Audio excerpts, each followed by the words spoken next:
పరుగు పరుగు పాయలోన పైకి పైకి తేలుతుంటే నురగ తీరుగా ఉన్నవే.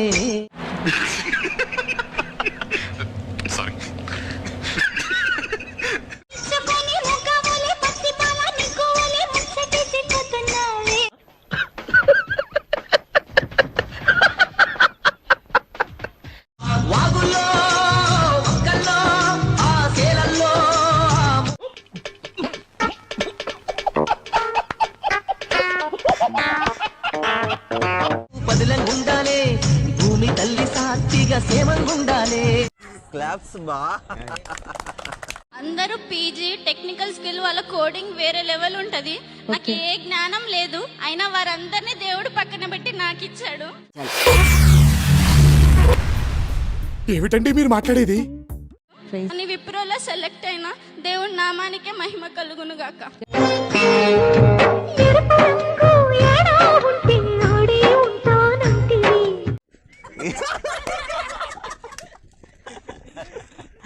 తండ్రి నిన్నే చూడాలని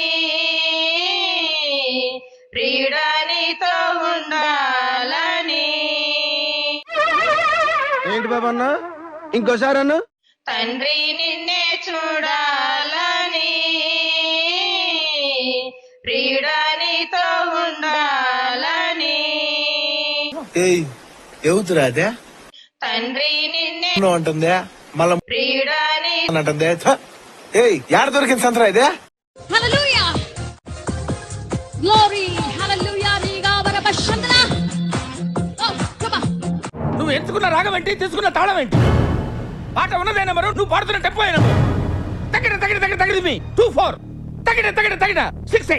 యేసు కథపై ఆడేస్తా యారాలు తిరక ఉడియదులే. Come on. నీ వస్త్రాలంకరణ మీద పెట్టిన శ్రద్ధలో సగం స్వరాలంకరణ మీద పెడితే బాగుంటుంది అంటున్నాను.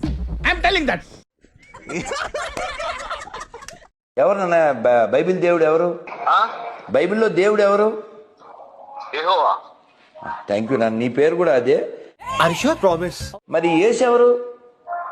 దేవుని కుమారుడు కదా. సో మొత్తానికి ఇద్దరు ఉన్నారు. తండ్రి కుమార పరిస్థితి ఒకడే దేవుడు.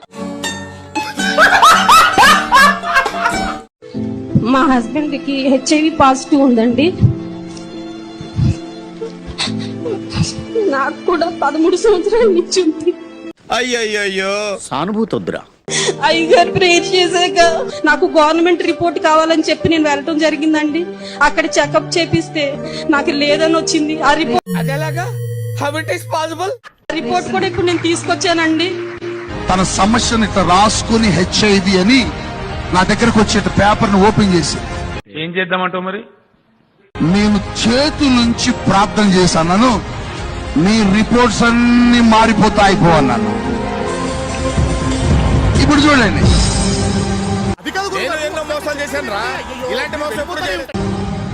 ఈ ఎయిడ్స్ ఉన్నది అన్న రిపోర్ట్స్ ను మార్చింది ఎవరంటే సర్వశక్తిమంతుడైన యేసయ్య.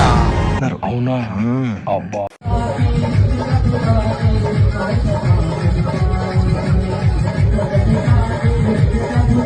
మీరు ఇప్పుడు చెప్తున్నారు, ముందే చెప్పాలి కదా.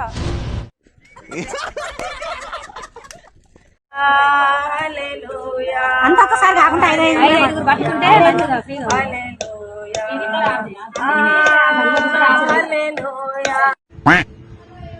ఈ మాత్రం దానికి మతం మారడం ఎందుకు?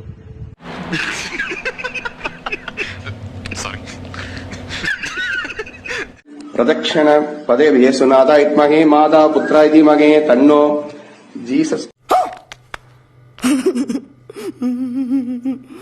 జీసస్ ప్రచోదయాత్.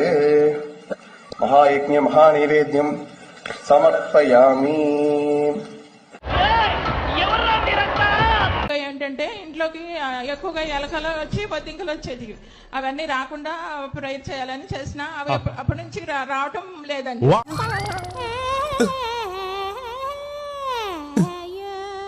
మీ ఇంట్లోకి ఎలుకలు బొద్దింకలు వచ్చాయి. ఎలుకలు బొద్దింకలు వచ్చి ఏం చేసావమ్మా? ఎలుకలు నైట్ లో ఎలుకలు తిరుగుతూ ఉండేవి. అవన్నీ రాకుండా ఉండాలని ప్రేయర్ రిక్వెస్ట్ రాసిన. మంచి మంచి కట్టుబాట్లు సార్. కానీ లేదా జస్ట్ మీకు చాలా ఇబ్బందిగా ఉండేది. ఇబ్బందిగా ఉండేది. అవును, ఎలుకలంటే ఇబ్బంది ఉంటుంది. అవన్నీ ఇప్పుడు ఆగిపోయినాయి, తగ్గిపోయింది. నా తల్లే ఈ బిడ్డ విశ్వాసం ఏంటంటే ఎస్ ప్రభు ఈ ఎలుకలు బొద్దింకలు ఎందుకో మా ఇంటికి వస్తున్నాయి, పక్కింటి ఇవ్వకుండా మా ఇంటికి వచ్చేస్తున్నాయి. ఏంటి బాబా అన్న ఇంకోసారి అన్న. ఈ బిడ్డ విశ్వాసం ఏంటంటే ఎస్ ప్రభు ఈ ఎలుకలు బొద్దింకలు ఎందుకో మా ఇంటికి వస్తున్నాయి, పక్కింటి ఇవ్వకుండా మా ఇంటికి వచ్చేస్తున్నాయి. మీరేంటో మీ విధానాలు ఏంటో ఇప్పటికి నాకు అర్థం అవరో బాబు. నా జీవితానికి ఏదైనా అసంతృప్తి ఉందంటే అది ఇదే. విశ్వాసం తగ్గుతుంది, సమైటింగ్ కానీ వాడింది, ప్రార్థన చేయించుకోగానే సప్ప నుంచి కూడా ఇంట్లో ఎలుకలు కానీ బొద్దింకలు తిరగడం లేదు. గుడ్డేం కాదు మా కాపులకు దేవుడు కాదండి అని అంటావా? అసలు సెస్సులు నంబర్ 1 కాపు యేసుక్రీస్తు వారు. ఏమిటండి మీరు మాట్లాడేది? అంటాడు కదా, నేను నాటిన ద్రాక్ష తోటను దేవారాత్రులు కాపాడుచున్నాను, కాపు కాయిచున్నాను. కాపుల రే అని ఎవరికైనా చూపించండి రా, వదిలేయకండి రా బాబు అని అలాగా కూర్చోబెట్టి చెప్పండి రా. మేము కమ్మోళ్ళం అండి, మాకు దేవుడు కాదంటావా? ఆయన మాటే కమ్మదా. ఓహో, ఇప్పుడు అలా కూడా రాస్తున్నారు అన్నమాట. మేము మాదిగోళ్ళం అండి, యేసు ప్రభు మా దేవుడు కాదంటావా? దండోర వేసిందే బైబిల్. ఎక్కడి నుంచి వస్తున్నారు రా బాబు మీరంతా? ఇలా సంగీతంతో చంపే ఆ వింత హంతకుడు ఎవరబ్బా? ఎక్కడో చూసినట్టుందండి. సరసకురారా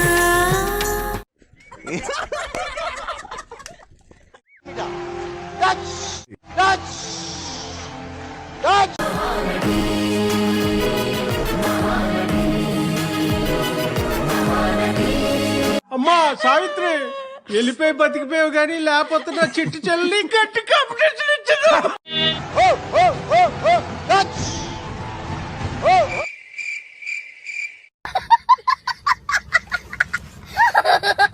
ఒక మాఫియాలో భాగమని అతనికి తెలియదు. ఇండివిజువల్ గానే మీరు నేను దేవుడి పని చేస్తున్నాను అనే భ్రమలో మొత్తం భారతదేశాన్ని క్రైస్తవమయం చేయాలనుకుంటారు మీరు. ఇవన్నీ దేనికి సార్? దేనికేంటి? విదేశాల నుంచి మన దేశానికి ధనం వచ్చేది దేనికంటే అందరినీ క్రైస్తవులుగా చేయమనేనండి. ఎందుకు? వీళ్ళందరినీ ఇప్పుడు కొంతమంది డైరెక్టర్స్ ఉన్నారండి, వాళ్ళంతా మాలాంటి సేవకులకి నెల నెల ఇంత ధనం అని ఇచ్చి సువార్త ప్రకటించండి అని చెప్తా ఉంటారండి. మంచి మర్యాద లేని ఎదవల్లారా, ఎంగిలి కూడు కాసపడే కుక్కలా, చిచి పశువులు కుడి దాగినట్టు తాగుతున్నారు కదరా. ఇంతకాడికి వచ్చేపోయే నలుగురు దగ్గర ఒంటెలు తాగినా బెటర్ కదరా. ఏం జన్మరా మీది? సువార్త ప్రకటించడం అంటే ఏంటి? వెంకన్నబాబు గుడికి వెళ్ళేవాడిని మానిపించేసి యేసుబాబు గుడికి తీసుకురావడమే. ఏంటి బాబా అన్న ఇంకోసారి అన్న. సువార్త ప్రకటించడం అంటే ఏంటి? వెంకన్నబాబు గుడికి వెళ్ళేవాడిని మానిపించేసి యేసుబాబు గుడికి తీసుకురావడమే.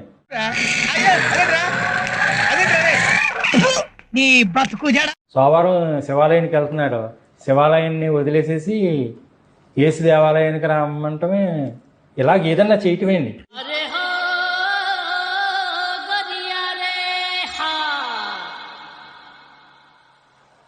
ఆ మధ్య అమలాపురం మీటింగ్ వెళ్తే షాకులు, జలకులు, ట్విస్టులు, దెబ్బ మీద దెబ్బ, ప్రతి సీను క్లైమాక్స్ లా ఉంటది. ఒక ముసలమ్మకి చెవులు వినపడమంట. ఓకే, ఆమెను తీసుకొచ్చి కుర్జీ వేసి ఆ బాక్స్ పక్కన కూర్చోబెట్టారు. దాంట్లో కొన్ని రిధాన్స్ ఉన్నాయి. నేను డిష్ అన్నాడు అంతే, ముసలం పడిపోయింది. ఆ రోజు ఏం జరిగింది స్వామి? మేము పడిపోయింది అనుకున్నాం. ఎలా జరిగింది? సౌండ్ చచ్చిపోయింది. సౌండ్కే చచ్చిపోతారా? అప్పుడు ఆమె స్పీకర్ పక్కన కూర్చుంది. ఆ ముసలమ్మ చచ్చిపోగానే ఆ బంధువులందరూ వచ్చి మీటింగ్ పెట్టిన పాస్టర్ని చెప్పి నన్ను వినయ్ గారిని పెచ్చ కొట్టారు.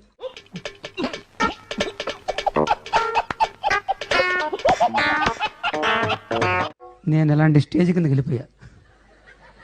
వాళ్ళు చుట్టూ కాసి రా రా గుర్రప్ప అని కుమ్మేశారు.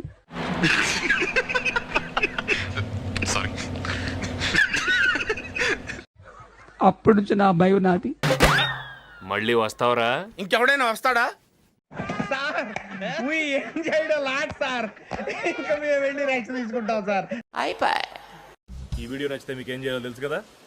Like, share and subscribe.